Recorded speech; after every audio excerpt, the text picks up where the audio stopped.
Você acredita na lei da gravidade? Acredita que há gravidade entre os seres? Nesse momento, eu comecei a acreditar nisso. A parte 3 de Jojo, Stardust Crusaders, teve a brilhante ideia de trazer Jill Brando de volta como principal vilão e concluir a rivalidade entre Jonathan Joestar e Jill Brando, que tinha assumido o controle do corpo do coitado do Jonathan. Mas apesar do Jill ter morrido no final da parte, o seu legado definitivamente não morreu no Cairo em 1984. A gente vê que toda a influência dele levou a flecha de Stage até a Moriwa no Japão. Depois na parte 5 a gente vê uma das influências mais diretas do Jill, onde nós acompanhamos um dos muitos filhos que ele teve ao longo de sua longa vida, diretamente de Nápoles na Itália, Giorno Giovanna, ou Haruno Shobana. E na parte 6, nós vemos a maior influência dos planos e das ambições de Jill Brando, todas as suas vontades herdadas pelo padre Enrico Pucci. E cara, que personagem incrível. Ele é com certeza o vilão mais complexo e cheio de simbolismo e subtexto de Jojo, mais até do que Diavolo, Kira, Cars. Tudo no Pucci é feito para conversar diretamente com tudo na parte 6. Não só na parte 6, mas também de Jojo como um todo. O nome dele, a ascendência italiana, o fato dele ser um padre, os irmãos dele, os stays dele, tudo no Pucci conversa perfeitamente com a temática do destino e do ciclo eterno da rivalidade entre Jill Brando e os Joestars. E por todos esses motivos que eu ainda vou dissecar no vídeo, Enrico Pucci é de longe o meu vilão favorito de Jojo. Mas não só de Jojo, também de qualquer mangá ou de qualquer anime, mais até do que o Meruem, Joran Liberty, Gen Ikari, Sukuna, Yoshikage Kira. E não me entenda mal, eu não tô afirmando isso aqui com o objetivo de tentar provar algo. Deus me livre de ficar cultivando insegurança midiática aqui. A minha intenção aqui é falar sobre toda a genialidade do personagem, não só como personagem, mas também como comentário acerca de Jojo. Então fica aí que hoje eu vou falar sobre como Enrico Pucci é com certeza um dos melhores vilões, não só de Jojo, mas sim de toda a história dos mangás.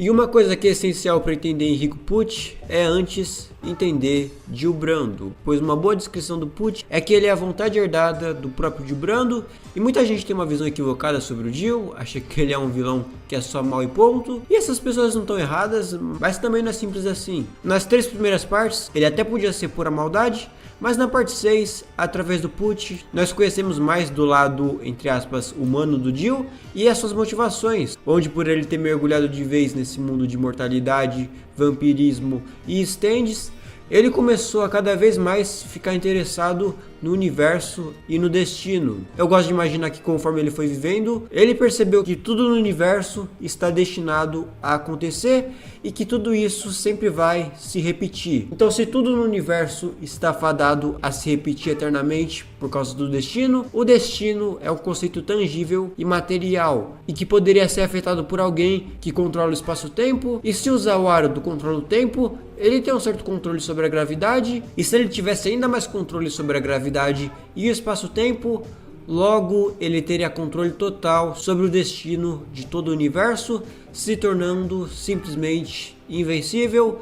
Mas pro azar do vampiro, Jotaro Kujo e seus amigos da pesada chegaram no Egito e ceifaram a vida do vampiro. Mas o legado e as ambições de Jill Brando definitivamente não morreram ali, e é aqui que entra Enrico Pucci, que, como eu já disse, ele é a vontade herdada de Jill Brando. Mas enquanto Jill queria ter um poder de controle de gravidade absoluto para assim se tornar um deus que tem o controle do destino de todo o universo, o Pucci realmente queria fazer com que a humanidade ficasse ciente dos planos de Deus para com ela, pois com esse poder toda a humanidade estaria ciente do próprio destino. Isso, segundo Pucci, acabaria com o sofrimento da humanidade, pois ninguém teria que se preocupar com as inevitabilidades do destino. E é aí que vem o detalhe de caracterização mais genial do Pucci, onde a gente sabe que a motivação dele é fazer com que a humanidade fique ciente dos planos de Deus para com ela, mas tem um detalhe: o Pucci é italiano, e como é Deus em italiano, isso mesmo, Kono Dioda. Então esse é um detalhe meio sutil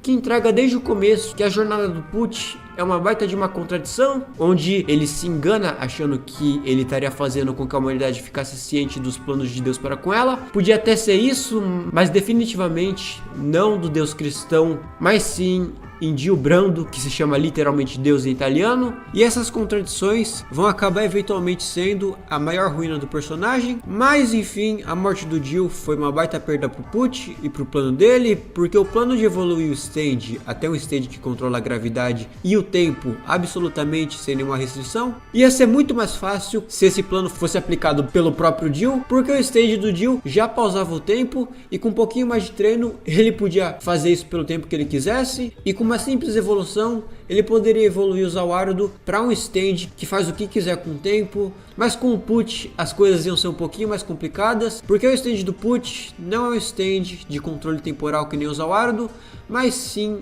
um stand que transforma a memória das pessoas em discos. Não só as memórias, mas o White Snake também transforma os stands em discos, o que assim é uma habilidade bem útil, mas está bem longe de controle gravitacional e temporal. Porém, isso não foi um impedimento para o nosso Enrico Pucci, e apesar de ser bem difícil, ele ainda assim poderia atingir o poder supremo simplesmente evoluindo seu stand quantas vezes forem necessárias, e para isso ele devia ler o Diário do Dio, onde todos os passos para alcançar o céu estavam lá. Só que tinha um problema: o Diário de Dio Brando foi queimado por Jotaro Kujo após ele ter o lido, o que complicava um pouco a situação do Pucci. Mas como o poder do stand do Pucci é roubar memórias de alguém e transformá-las em discos, era só o Pucci roubar as memórias do Jotaro, o que não ia ser nada fácil. Na real era quase impossível fazer isso, porque o Jotaro era praticamente invencível, porém ele tinha uma fraqueza essa que o Pucci usou para vencê-lo, e eu tô falando, é claro,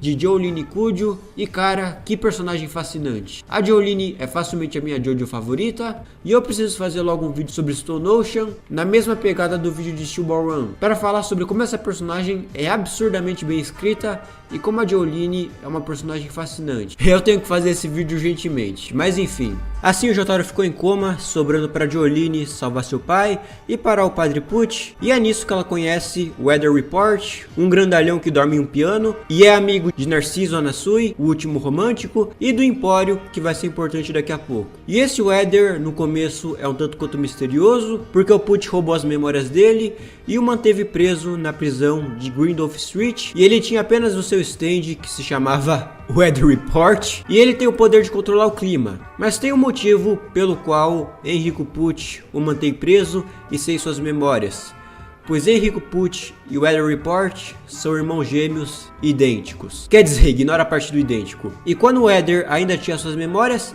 ele odiava o Enrico Pucci profundamente, e essa parte da história é importante, pois aqui o tema do destino é trabalhado, e esse é o principal tema de JoJo. Quer dizer, Stone Ocean é uma história sobre amor e sobre paternidade, mas o tema principal da franquia JoJo Kimi no Nabuken, pelo menos do universo regular, é o destino, e a relação de Enrico Pucci com Weather Report é o melhor exemplo de como o destino funciona em JoJo, onde aqui a gente vê que o Pucci e o Weather foram trocados na maternidade.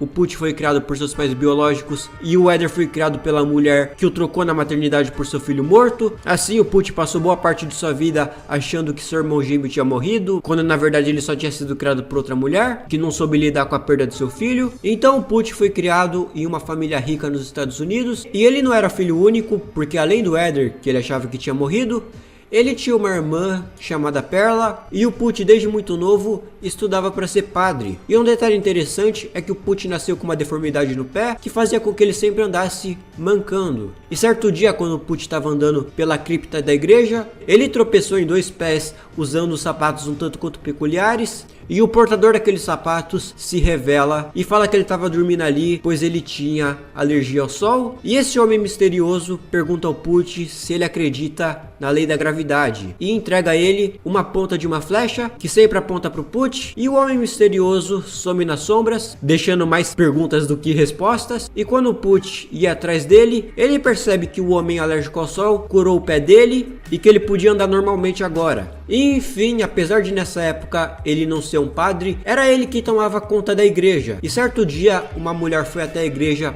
para se confessar, e como o padre local não estava lá e o Pucci era apenas um seminarista na época, ele não podia ouvir a confissão da mulher. Porém, mesmo assim ele ouviu, e aquela mulher era a mesma mulher que não soube lidar com a perda do seu filho e roubou o Weather, o separando do Pucci na maternidade. E ela confessa isso pro Pucci sem nem saber que o homem com que ela estava se confessando era o irmão gêmeo daquele que ela criou criou como filho, e o Pucci fica em completo choque ao saber que seu irmão gêmeo, que ele jurava que tinha morrido, na verdade estava vivo por aí. Mas não foi nem isso que deixou o Pucci assustado, e sim que seu irmão gêmeo estava vivo e namorando com sua própria irmã. Sim, certa vez o Eder conheceu a Perla, sem nem saber que ele estava falando com sua própria irmã, e os dois se apaixonaram e começaram um relacionamento. Então, desesperado por sua irmã, sem nem saber estar cometendo incesto, o Pucci contrata os cabras para dar um apavoro no Eder e na Perla, para os dois ficarem longe um do outro. Mas o que o Pucci não sabia é que ele havia contratado a desgraça da KKK, e obviamente esses vermes passaram de todos os limites dados pelo Pucci,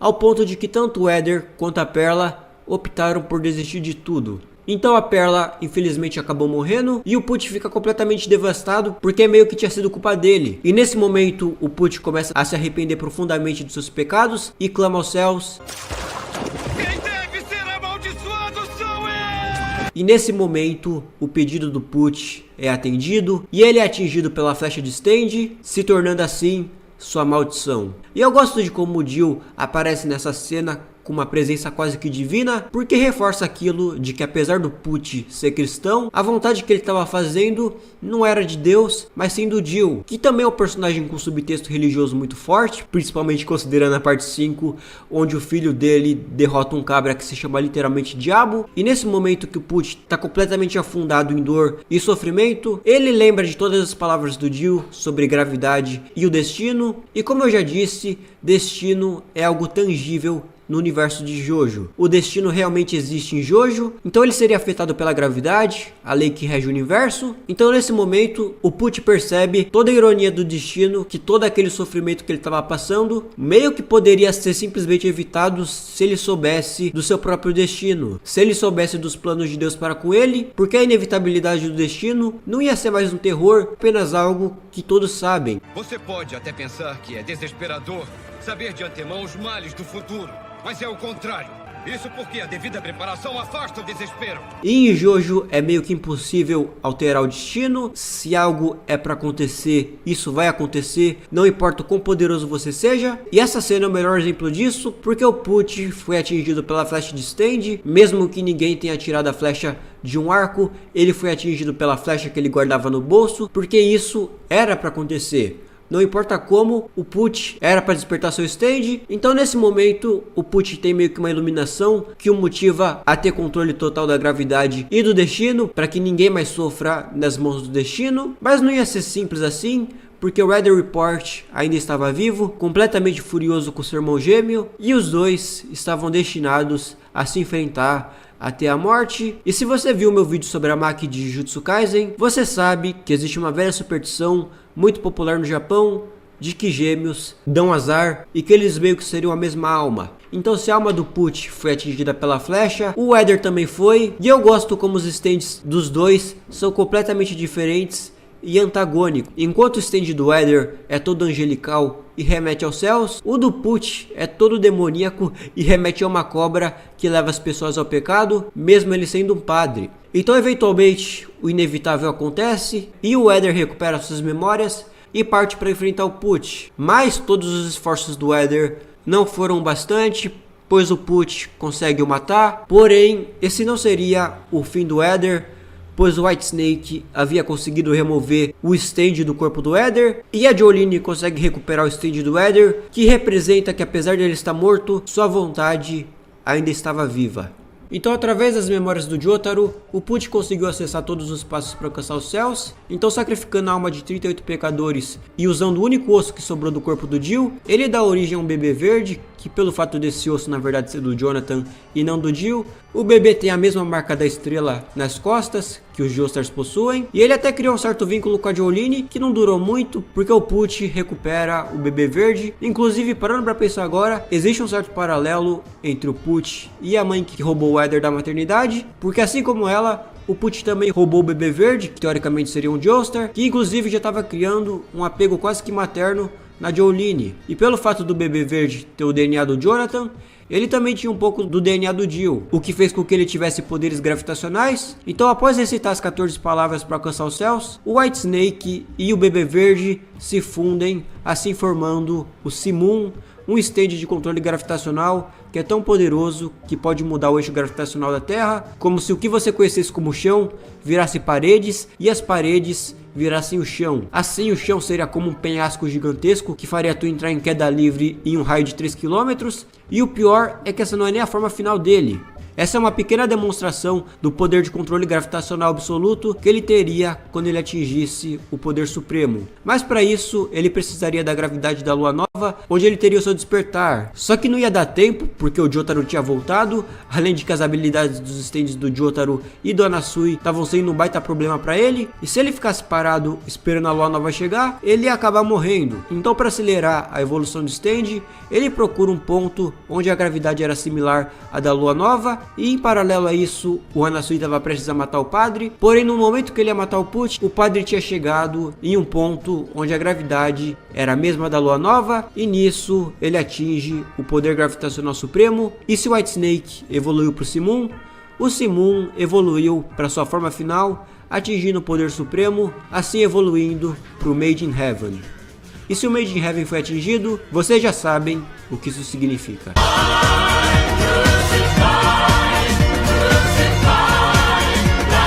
Através do controle gravitacional, Enrico Pucci conseguiu acelerar o tempo de todo o universo e dias, semanas, meses, anos estavam passando em segundos, e uma aceleração temporal que só aumentava gradualmente. Mas o que o Pucci queria exatamente com a aceleração temporal? Se o universo está constantemente se expandindo, uma hora a expansão do universo vai parar, e o efeito seria similar ao de um elástico que estava constantemente se esticando, mas que de repente ele para e começa a se contrair até o ponto que ele começou a se esticar. Então a mesma coisa iria acontecer com o universo, a expansão acabaria, ele começaria a se contrair, pro mesmo ponto onde ele começou a se expandir, assim o universo seria destruído e um novo surgiria no local em um ciclo eterno. Mas se esse processo normalmente levaria bilhões de anos para acontecer, com a aceleração do universo isso levaria minutos. E o Pucci nesse ponto estava simplesmente invencível, porque a pausa temporal do Jotaro estava durando muito pouco tempo por conta da aceleração do universo e simplesmente nada o parava. E na única oportunidade de derrotar o Pucci,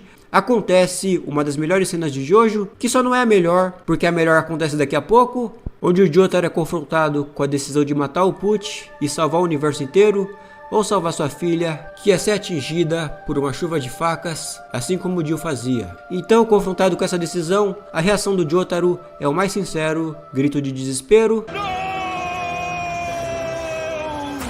Jotaro Kujo não era mais aquele grandalhão invencível que um dia ele já foi, e ele foi derrotado pois o Pucci havia ameaçado ferir a pessoa que o Jotaro mais amava. E o pior acontece, Pucci havia conseguido matar o Anasui, a Hermes e o próprio Jotaro, e a aceleração temporal estava em um ponto tão avançado que ela seria simplesmente irreparável, e apenas a Jolyne e o Empório estavam vivos, e a Jolyne, em um último ato de amor e esperança, e entrega o disco do stand do Éder pro Empório para que a vontade dele ainda continuasse viva. E em último gesto de amor, a Jolyne deixa o Empório ser levado por um bando de golfinhos que iam levar ele para um lugar seguro, e o Pucci não ia conseguir matar ele. Assim a Jolyne aceita seu destino e fica para trás para derrotar o Pucci, mesmo sabendo que ela não tinha a menor chance contra ele. Ela fica para trás para proteger aqueles que ela ama, mesmo sabendo que ela não tinha a menor chance de vencer, assim herdando a vontade de Jonathan Joestar, com as chamas da determinação sombria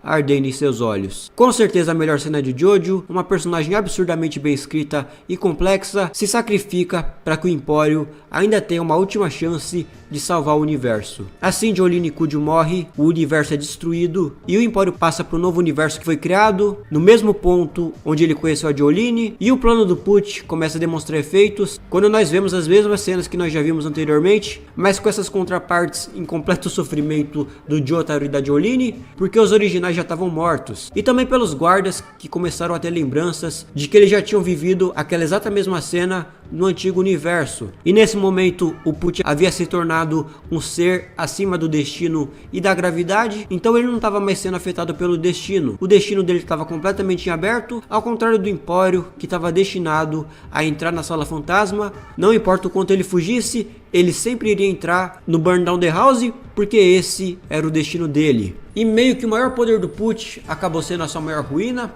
porque pelo fato dele estar imune ao destino e à gravidade, o destino dele estava completamente em aberto e tudo podia acontecer com ele. Ao contrário do Empório, que sempre estava destinado a entrar na Sala Fantasma, o destino do Pucci estava completamente em aberto e o Empório explora essa fraqueza do Pucci quando ele se deixa ser acertado pelo ataque do Pucci, o que fez com que ele acidentalmente encaixasse o stage do Éder no Empório. E o Pucci até tenta menosprezar o Empório, falando que não importava que ele tinha o stage do Éder, porque ele não tinha talento para usá-lo, o que também foi um erro dele, porque quando ele fala isso, o Weather Report já tinha enchido a sala com oxigênio 100%, que é extremamente venenoso para o ser humano, e o Pucci, que havia se tornado extremamente poderoso, ia ser literalmente morto pela ironia do destino. Como eu já tinha falado, em Jojo é impossível mudar o destino, e todo mundo que tenta fazer isso é severamente punido pelo próprio. Basta ver os exemplos: Diávolo, Jill, Cars, todos eles pregavam peças no destino e foram severamente punidos pelo próprio destino. E o próprio Pucci é o melhor exemplo disso. Ele falava tanto de aceitar o seu destino porque ele é inevitável, mas todo mundo já tinha aceitado o seu próprio destino. A Jolene, a Hermes, o Anasui, o Jotaro,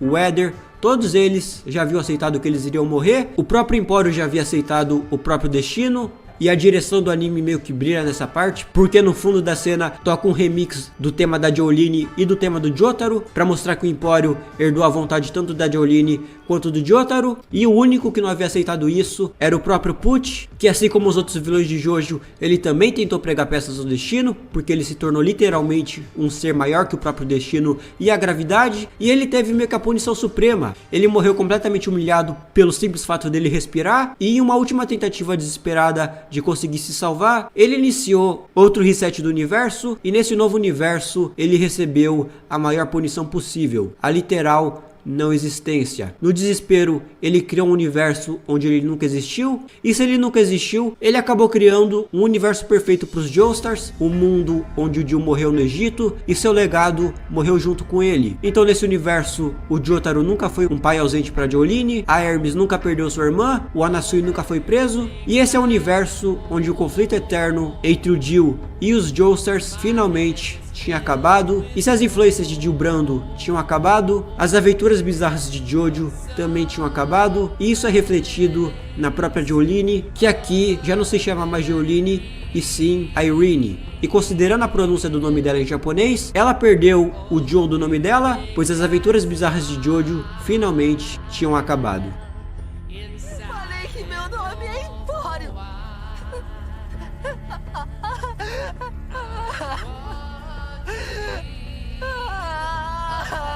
Que final simplesmente absurdo. É com certeza o melhor final de um mangá e de um anime que eu já vi. Pode ter certeza que é o melhor final de um mangá Neketsu, e dificilmente vai ser superado um dia de tão absurdamente bem escrito que esse final é. E eu vou parar de falar dele aqui, porque esse vídeo é só sobre o Pucci, e esse final envolve praticamente todo o elenco principal de Stone Ocean. Envolve a Jolene, envolve o Empório, envolve o Jotaro, envolve o Anasui, envolve a Hermes. E eu vou deixar para elaborar melhor a genialidade do final de Stone Ocean em um vídeo só sobre Stone Ocean, na mesma pegada que o vídeo de Steel Ball Run, porque se eu não comentar sobre tudo que envolve os outros personagens, eu vou estar simplesmente empobrecendo o final mais genial da história dos mangás de Battle Shonen. Enfim, por todos esses motivos, pelo fato dele praticamente ter ganhado no final da parte, pelo fato de todas as contradições que envolvem o personagem, pelo fato de todo o simbolismo religioso e metalinguístico que o personagem carrega, Enrico Pucci é de longe o meu vilão favorito de qualquer mangá e de qualquer anime,